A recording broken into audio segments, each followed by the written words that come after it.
ইমাম নাসাই, ইমাম মালিক, ইমাম হাম্বল, ইমাম আবু হানিফা রাহিমাহুল্লাহ, ইমাম শাফি, এরা নিজের নিজের জাওয়ানা এক একজন বড় ফকিহ,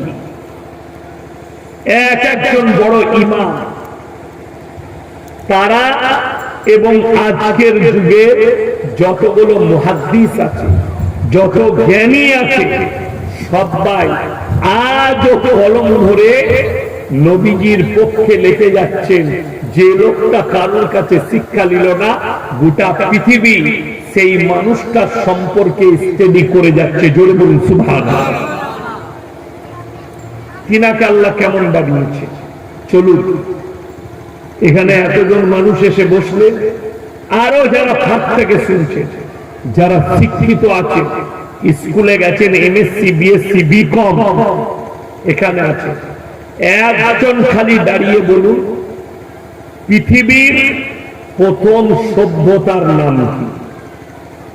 আমি 100 টাকা চা খেতে দিয়ে যাব, কসম করে বলছি দিয়ে যাব। একজন শিক্ষিত দাঁড়িয়ে বলুন, পৃথিবীর বললাম, ভারতের নাম, পৃথিবীর প্রথম সভ্যতার নাম। আপনি আমি মুসলমান, জানি না। আমাদিকে লোকে মাদ্রাসা ছাপ বলে, শিক্ষিত এরা মৌলবি, এরা মাদ্রাসায় পড়াশোনা করেছে, এদের কোনো জ্ঞান নেই। আমরা মাদ্রাসা ছাপ। আপনি তো স্কুল কলেজের পড়নেওয়ালা, ইউনিভার্সিটিতে পড়নেওয়ালা। বলুন, পৃথিবীর প্রথম সভ্যতার নাম কি? পৃথিবীর ইতিহাসগুলো শিখে যান, আজকে হৃদয়ে গেঁথে নেন। প্রথম সভ্যতার নাম মিশরের মুসলিম সভ্যতা। জোরে বলুন সুবহানাল্লাহ। এটা পৃথিবীর প্রথম সভ্যতা। দ্বিতীয় সভ্যতার নাম স্পেনের মুসলিম সভ্যতা। স্পেনটা কোন খ্রিস্টান, ইহুদি, বেঈমান, কাফেরের দেশ ছিল না। ওই দেশটা ছিল মুসলিম রাষ্ট্র। মুসলমানদের রক্তর হুলি খেলা হয়েছে। তারিখটা ছিল 1 এপ্রিল।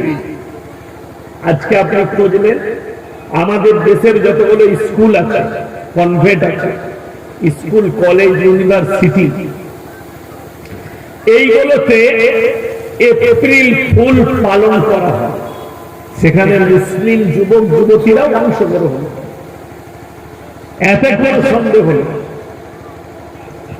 যদি কোনো প্রফেসর বাপের ব্যাটা, কোন হেডমাস্টার বাপের ব্যাটা, সে যদি বলে দিতে পারে যে 1 এপ্রিলের পরবটা, ঠকাঠকির পরবটা এসেছে কোথা থেকে, আর ইতিহাস কি, তোমার প্রফেসরের বাপের হিম্মত নাই মুসলিম স্টুডেন্টদের সামনে এটা ব্যাখ্যা করে।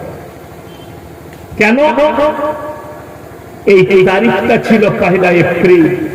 দেশটার নাম স্পেন। খ্রিস্টান, ইহুদি, নাসারারা ধোঁকা দিয়ে মুসলিমদের রক্তর হুলি খেলেছিল।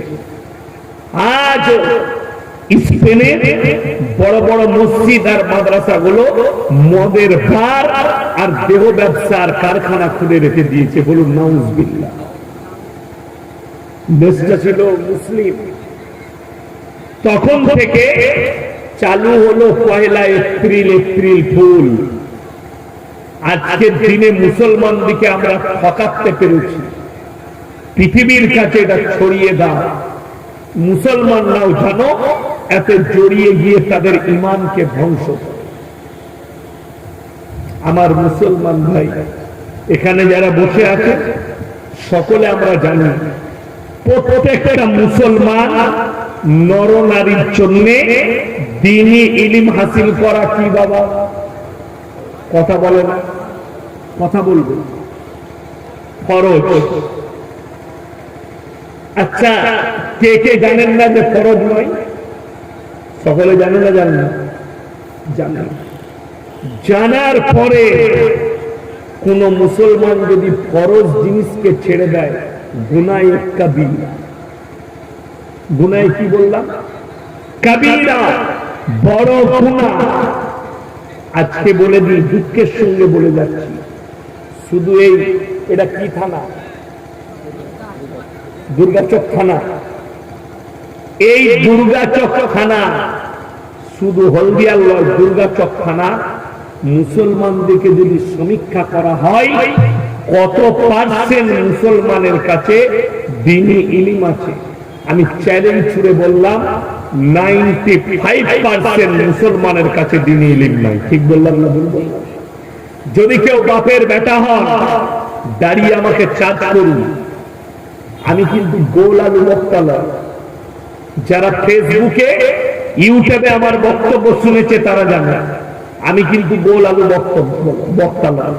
যেদিকে ঘোরাবেন সেদিকে আমি মাল ঘুরব। আমি হক বলে যাব, তোমার কোথায় গিয়ে লাগবে সেই জায়গাটাই মহলম লাগবে। তুমি পাপ করবে আর আমি বলতে পারবো না, তুমি গুনাহ করবে আর আমি গুনাহটা প্রকাশ করতে পারবো না যে তোমরা এই পাপটা করছো। কষ্টটা তো ওই জায়গায়। অনেকজন রাস্তাঘাটে চায়ের দোকানে বলে ইয়াসিন সাহেবকে দাওয়াত দে, লোকটা হক কথা বলে। ইয়াসিন সাহেব নয়, তোমার মসজিদের ইমামও হক কথা বলতে পারবে, তাকে তুমি অধিকারটা দিয়ে দাও। সমাজ আজকে ইমামকে অধিকার দেয়।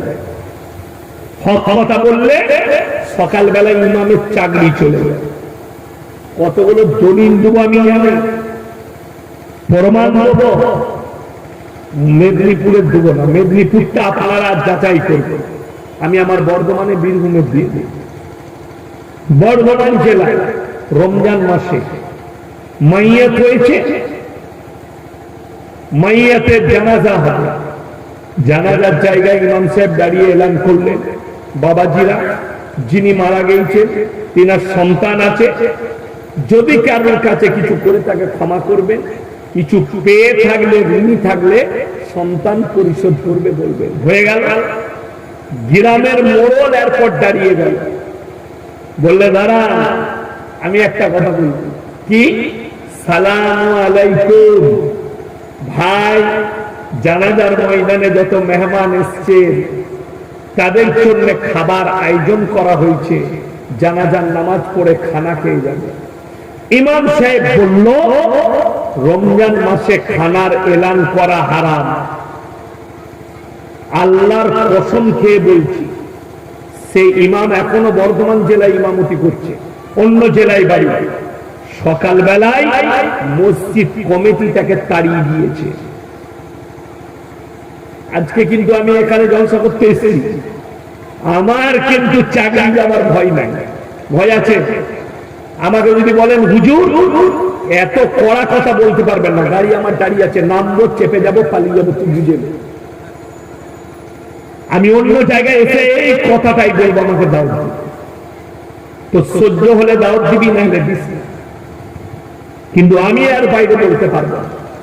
শুনেলে ঈদের পরে আমি ইয়াসিন ওই এলাকায় জলসা করলাম আর বললাম রমজান মাসে মাইয়াত বাড়িতে খানা রান্না করা হারাম।